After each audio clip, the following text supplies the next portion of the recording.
पे हमारे नहीं पहुंचेगी, ट्रैफिक जैम होगा या फिर नहीं होगा, क्लास होगी या फिर नहीं होगी, मतलब जहाँ पर हम लोग अनसर्टन होते हैं, हमें किसी भी चीज के बारे में पता नहीं होता, वहां पर हम कहते हैं कि वहां पर हमारे पास प्रोबेबिलिटी अक्कर कर रही होती है।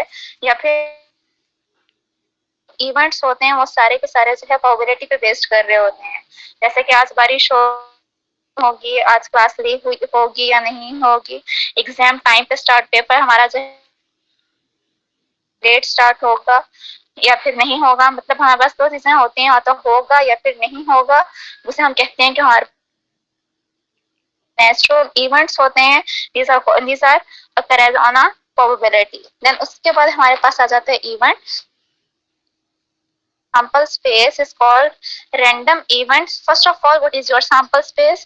Sample space हम कहते हैं all possible outcomes is known as a sample space। ये sample space definition आपके पास नहीं outcomes, तो जितने पॉसिबल आउटकम्स होते हैं उसको हम सैंपल स्पेस कहते हैं। एंड देन उसके बाद हमारे हैं कि हाँ any subset of sample space, मतलब उस सैंपल स्पेस का जो छोटा पार्ट होता है उसका हमारे पास इवेंट है, वो इवेंट जो है वो हम हमेशा अपने सैंपल स्पेस में से बनाते हैं। एंड देन इसको यूजुअली डिनोट करते हैं हम लोग कैपिटल ए, मतलब कैपिटल लेटर से डिनोट किया जाता है,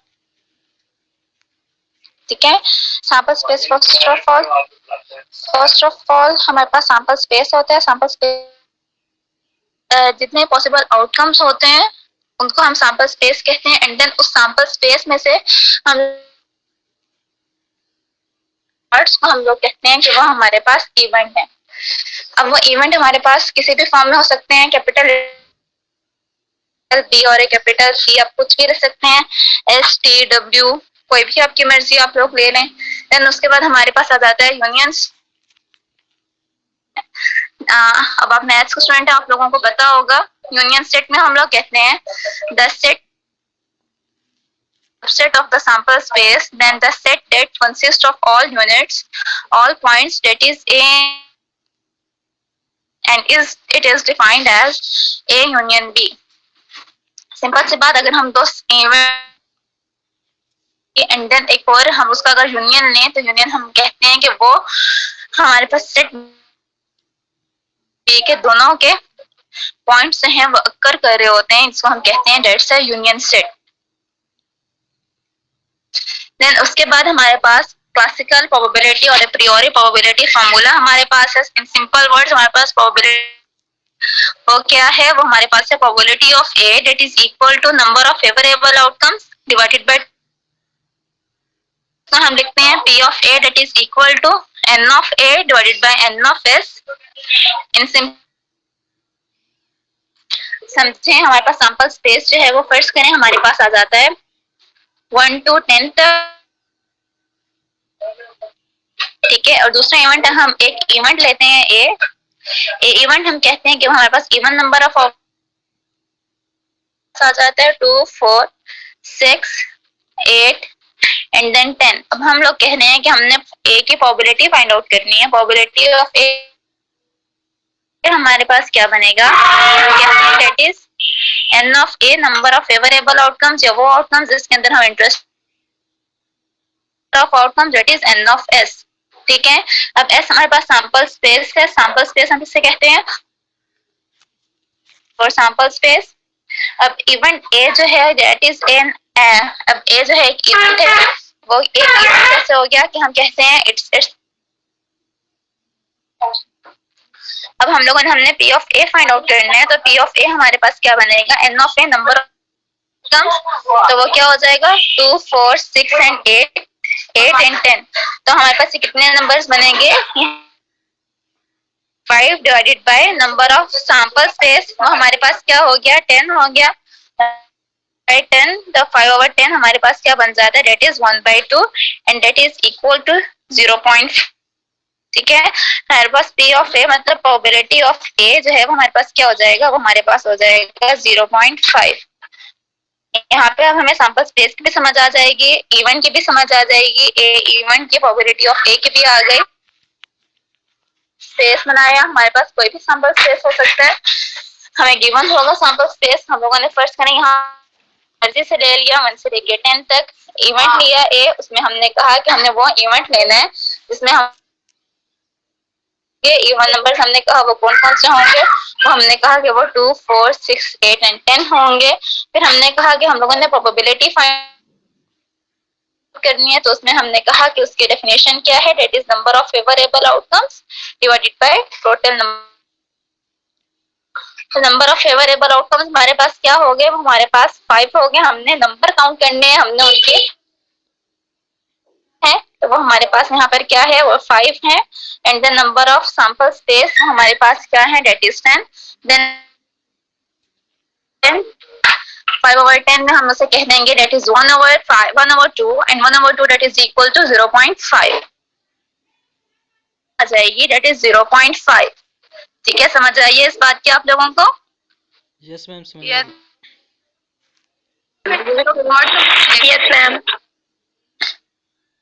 ये बच्चे बोलिए क्या कह रहे हैं, हम दोबारा से रिपीट।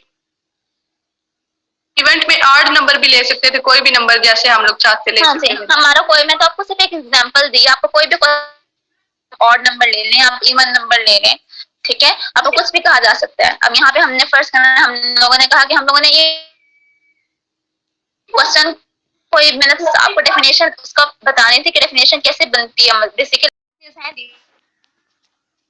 इक्वली लाइकली आउटकम है, या फिर इसकी एग्जांपल हम लोग ये ले सकते हैं कि अगर जो क्वेश्चन पूछते हैं, स्टूडेंट की क्लास जो है वो फर्स्ट करें आप लोगों की 45 है, तो फिर हर स्टूडेंट के टीचर ने रैंडमली कोई क्वेश्चन पूछना है, ठीक है, वो पूरी क्लास में से किसी से भी पूछ सकता है।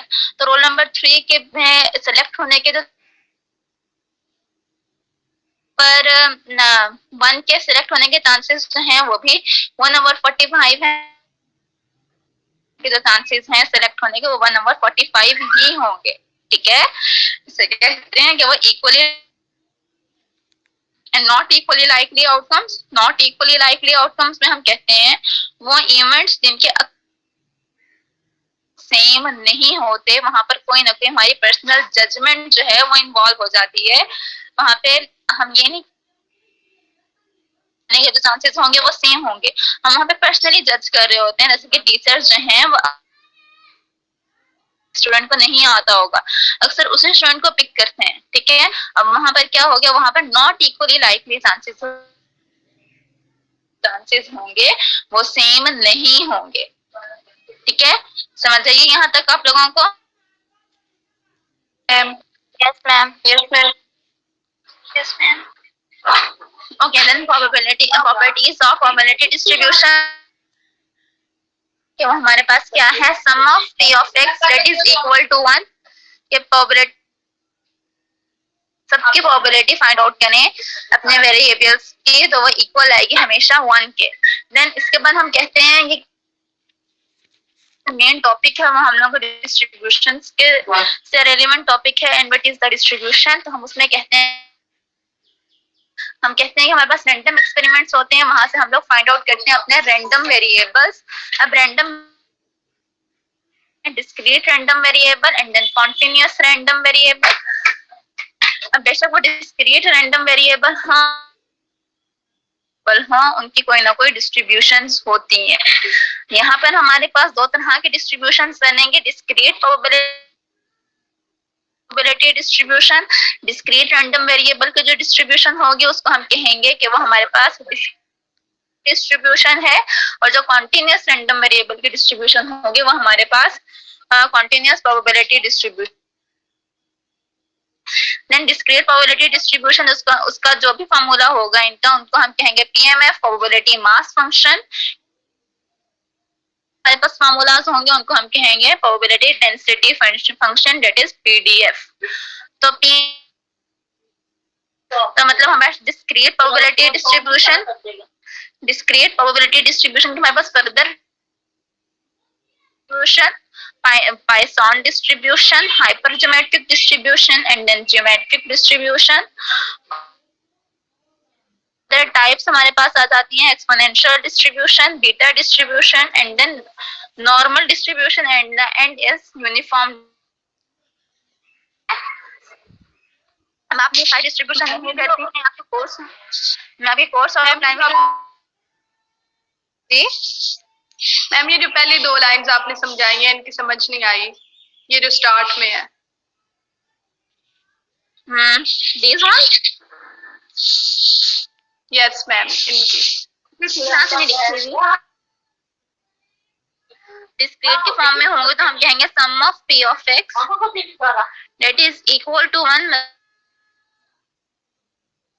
0 to 1 या 0 to n। ठीक है, अब यहाँ पर हम लोग कह रहे होते हैं कि हमारे पास जो डिस्ट्रीब्यूशन सम होती है वो इक्वल होता है sum of p of x that is equal to 1 के डिस्क्रीट फॉर्म में, and then continuous form p of x that is equal to 1। कि अगर हम इंटीग्रल लें मतलब कॉन्टिन्यूअस फॉर्म में अपने सम लेंगे वो हमेशा इक्वल आएगा हमारे 1 के। इन अदर वर्ड्स हमारी जो प्रोबेबिलिटी अक्कर करती है 0 to 1, ठीक है, उसकी रेंज 0 से 1 तक होगी। प्रोबेबिलिटी मतलब 0 से आंसर आएंगे, 1 से कोई भी आंसर एक्सीड नहीं करेगा, हम जितनी भी प्रोबेबिलिटीज को सम अप कर लें। ठीक है, हम 0 सम अप करने तो हमारे पास जो आंसर आएगा वो हमेशा 1 के इक्वल आएगा, 1 से एक्सीड नहीं कम आएगा। ऐसी इसकी एग्जांपल है जैसे कि हम लोग कहते हैं बारिश आने के जो चांसेस हैं दैट इज 0.99% और 0.81%। ठीक है, हम लोगों ने कभी भी चांसेस हैं वो हमारे पास 1.34% है। ठीक है, या फिर हम लोगों ने ये नहीं कहा चांसेस हैं वो हमारे पास -0.91% है। ठीक है, हमारे पास जो रेंज होती तक होती है अगर हम अपनी वैल्यूज को सम अप करें बेशक 0 से लेके n तक, तो वो हमेशा समझ आइए बात की। Yes ma'am. के पास हमेशा 0 से लेके 100 तक की वैल्यूज आ रही होंगी, 100 से कभी भी एक्सीड नहीं करेंगी वो वैल्यूज, और 0 से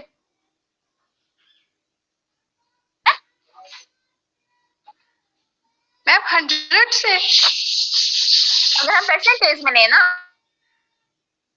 परसेंट अगर हम लें तो वो 99% बनेगा, 99 बनेगा ना उसका, अगर हम परसेंटेज में लें। Ma'am percentage okay ma'am.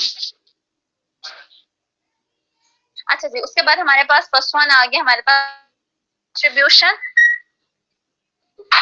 Binomial distribution के अंदर हमारे पास क्या experiments consist of repeated independent trials, each trials having only two possible। Her experiment जो भी कंसिस्ट होता है वो इंडिपेंडेंट ट्रायल्स के ऊपर होता है सबसे। ठीक है, इन बाइनोमियल डिस्ट्रीब्यूशन के अंदर हम जो भी एक्सपेरिमेंट लेते हैं वो जो है वो इंडिपेंडेंट होता है और हर ट्रायल। ठीक, अगर हम बाइनोमियल के नाम के ऊपर जाएं, बाय का मतलब दो।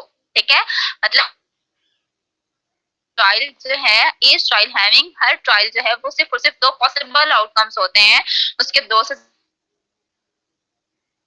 ठीक है, अब इसकी एग्जांपल में क्या आया हुआ, the two possible outcomes of a trial may be head and tails, right and wrong, good and defective. जैसे हमारे पास टू पॉसिबल आउटकम्स क्या क्या हो सकते हैं, वो हो सकते हैं हेड एंड, हमारे पास सक्सेस एंड फेलियर हो सकता है, हमारे पास राइट एंड रॉन्ग हो सकता है, गुड एंड डिफेक्टिव हो सकता है। क्या हो सकते हैं, बाइनोमियल की एग्जांपल हो सकती हैं। ठीक है, yes and no, right and wrong. ठीक, जहां पर दो पॉसिबल आउटकम्स होंगे वो हमारे पास बाइनोमियली डिस्ट्रीब्यूटेड होंगे। इसके आगे उन्होंने लिखा हुआ है if the probability of each about the trials then such trials are called the Bernoulli trials। अगर हमारे पास प्रोबेबिलिटी आती है हर सेम होती है तो हम उसको कहते हैं कि वो जो है ट्रायल्स बर्नौली ट्रायल्स होते हैं, और बर्नौली ट्रायल्स का वो हमारे पास बाइनोमियल एक्सपेरिमेंट बन जाते हैं, या फिर हम ये कहते हैं कि वो प्रॉपर्टी अगर ये फोर एक्सपेरिमेंट जो है वो कंसिस्ट करता है तो वो हमारे पास बाइनोमियल एक्सपेरिमेंट या बाइनोमियल डिस्ट्रीब्यूशन है वो बनती है। और फोर प्रॉपर्टीज कौन कौन सी हैं हमारे पास, नंबर 1 पे प्रॉपर्टी आ जाती be classified into one of two categories. हम हर आउटकम की जो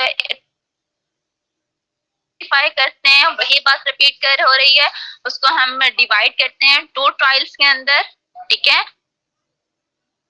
सक्सेस एंड फेलियर, एक को हम सक्सेस कहते हैं और एक को हम फेलियर कहते हैं।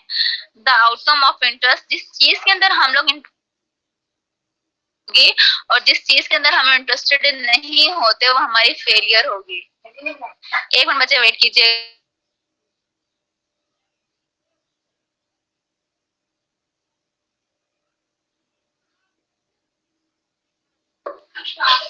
अच्छा जी, हमारे पास यहाँ पर उन्होंने क्या कहा है, the outcomes of each trial में बी क्लासिफाइड कि हम लोग एक कॉइन टॉस करते हैं, कॉइन टॉस करते हैं, उसके दो पॉसिबल आउटकम्स होंगे हमारे पास, हेड और टेल। अब फर्स्ट करें, हम लोग इंटरेस्टेड हैं अपने हेड के अंदर, अगर हेड आ जाता है तो वो हमारे पास क्या हो जाएगा, वो हमारी सक्सेस हो जाएगा, टेल तो वो हमारे पास क्या हो जाएगा, हमारा फेलियर होगा, ठीक है। हम एक को अपनी सक्सेस बोलेंगे इंटरेस्टेड है, and then other one is our failure, तो वो दूसरा वाला हमारा क्या हो जाएगा, वो हमारा फेलियर हो जाएगा। Then the second one denoted by P, probability of success को हम लोग डिनोट करेंगे P से, that remains constant for all trials. Trial, इसके एग्जांपल हम लोग ये ले सकते हैं कि वही हम लोगों ने कॉइन टॉस किया है, कि हम लोगों ने 3 दफा कॉइन टॉस किया और 3 दफा हमारी टेल आई है, ठीक है। अब हम ये नहीं कह सकते कि तो हमारी हम अपने जो है वो हेड के बजाय हम लोग टेल को इंटरेस्ट कर लेते हैं, हम अपने टेल को सक्सेस बना लेते हैं, ऐसा नहीं है। हम लोग तो हमारा जो हेड है वही हमारी सक्सेस रहेगा, वो हमारी टेल सक्सेस नहीं बनेगी, वो हमारी हमेशा अपनी जो सक्सेस है उसको हमेशा कांस्टेंट रखते हैं, उसे एक दफा फिक्स कर लेते हैं, ऐसा नहीं कहते कि चलो वो, ऐसा नहीं होता, ठीक है। थर्ड वन प्रॉपर्टी हमारे पास है, जो सक्सेसिव ट्रायल्स होती हैं वो एक दूसरे से इंडिपेंडेंट होती हैं। जैसा कि हम लोग कहते हैं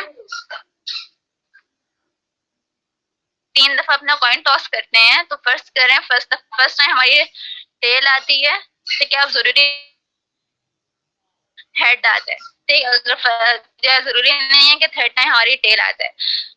ये सारे जो हैं वो successive trials are all independent, ये एक दूसरे से इंडिपेंडेंट होते हैं, एक दूसरे पे डिपेंड नहीं कर रहे होते, ठीक। टाइम अगर हेड आए तो दूसरी दफा टेल आए, दूसरी दफा टेल आए, दूसरी दफा हेड आए, ऐसा कुछ नहीं हो सकता। तीनों दफा भी हमारी टेल आ सकती है, तीनों दफा भी एक दूसरे से इंडिपेंडेंट होते हैं। Then the fourth one property हमारे पास क्या है, the experiment is repeated a fix number of times से n। हम लोग अपना एक्सपेरिमेंट करने से पहले फिक्स कर लेते हैं, ठीक है। फर्स्ट करें, हम लोग अपना एक्सपेरिमेंट कर रहे हैं, हम लोगों ने कॉइन टॉस करना है, तो हम पहले ही अपना कॉइन जो है वो 3 टाइम टॉस करना है, बेशक हमारी सक्सेस आए बेशक हमारी सक्सेस ना आए, ठीक है। पहले से ही अपने जो है वो फिक्स कर लिया कि हम लोगों ने इतने टाइम जो है अपने कॉइन को टॉस। जाइए यहाँ तक आप लोगों को, yes ma'am, yes ma'am, yes ma'am. अच्छा जी, उसके बाद हमारे पास प्रोबेबिलिटी फंक्शन है, मतलब पीएमएफ, इसका वो हमारे पास क्या है कि p of x that is equal to small of x that is equal to, मतलब हमारा फार्मूला cx कॉम्बिनेशन यूज कर रहे हैं यहाँ पर हम लोग, ncx p power x q power n minus x। इसकी रेंज हमारे पास क्या है, इसकी रेंज 0, मतलब हमारी जो सक्सेस है वो कर भी सकती है और नहीं भी कर सकती, 0, एंड देन n जो है वो एक्सपेरिमेंट को फिक्स किया, ठीक है। फिर उसके बाद उन्होंने कहा कि P क्या है, P हम लोगों ने कहा कि वो हमारे पास प्रोबेबिलिटी ऑफ सक्सेस है, क्यों हमने कहा कि वो Q जो है वो हमारे पास प्रोबेबिलिटी, बाद हम लोगों ने कहा कि P plus Q that is equal to 1, मतलब सक्सेस एंड फेलियर दोनों को अगर हम सम अप कर लें इक्वल आएगा 1 के, एंड देन फिर उसके बाद हम लोग यहाँ पे ये कह सकते हैं कि यहाँ से हम लोग अपनी P की वैल्यू भी फाइंड आउट, Q की वैल्यू भी फाइंड आउट कर सकते हैं, मतलब P की वैल्यू हमारे पास क्या आ जाएगी, वो 1 माइनस Q आ जाएगी, एंड देन Q की वैल्यू आ जाएगी हमारे पास दैट इज 1, ठीक है। समझ आइए बात की, मैम ये ऊपर फार्मूला ma'am. लिखा होगा मैथ्स बच्चे? का। ये बच्चे ये फार्मूला लिखा हुआ है हमारे पास, ये फार्मूला है आपके पास, दैट इज p पर x q पर n माइनस x, या फिर हम इसके इस तरह से भी लिख सकते हैं nc x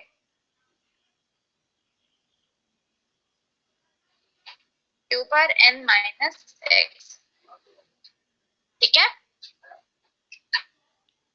समझ आइए बाकी? Yes ma'am. अच्छा, फिर डिस्ट्रीब्यूशन के 2 पैरामीटर्स होते हैं, वो कौन कौन से होते हैं? वो हमारे पास n एंड p होते हैं। ठीक है, कौन सा होते हैं? मीन इसका हमारे पास np होता है, जबकि इसका जो वेरिएंस है वो हमारे पास क्या होते हैं? np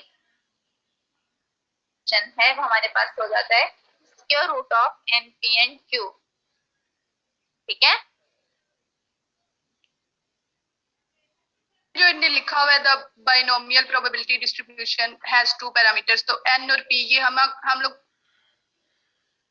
नहीं बच्चे, ये स्पेसिफाई होते हैं, ये प्रॉपर्टीज में आ सकते हैं कि हमारे पास इसके 2 पैरामीटर्स करने हैं, दीज आर इट्स प्रॉपर्टीज।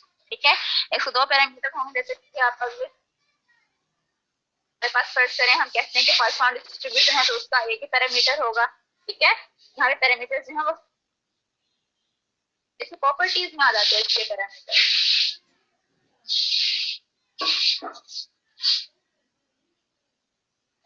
है, अब आप लोगों ने इतनी समझ आ गई आप लोगों को? जी कंफर्म नहीं समझ आई? फिर आपको कुछ और कुछ नहीं समझ आया तो मैं रिपीट कर देती हूँ वो बात।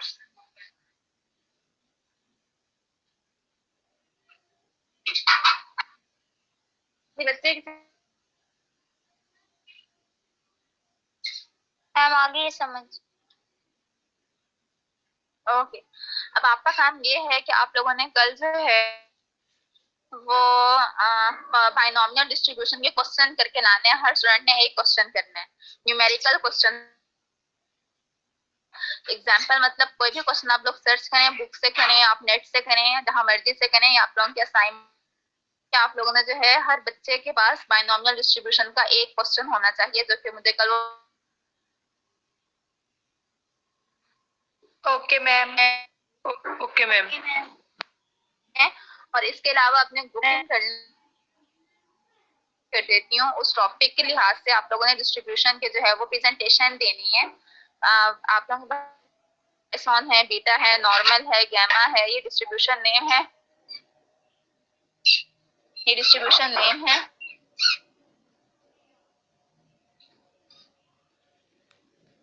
ये आप लोगों ने इनके जो है वो मुझे प्रेजेंटेशन देनी। मैम नेक्स्ट वीक में? हाँ जी, नेक्स्ट वीक से। Okay ma'am. Okay ma'am. मैं आप लोगों को आज जो है वो टॉपिक नेम सेंड कर दूंगी, अपने ग्रुप से है वो आप बना दीजिएगा, मतलब अकॉर्डिंग टू योर टॉपिक अपने ग्रुपिंग आप खुद कर लीजिएगा, फिर आप मुझे सेंड कर देना कि मैम ये वाली group.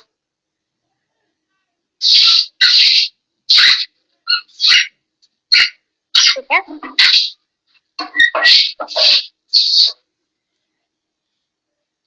Okay ma'am. Okay ma'am. और फिर बाद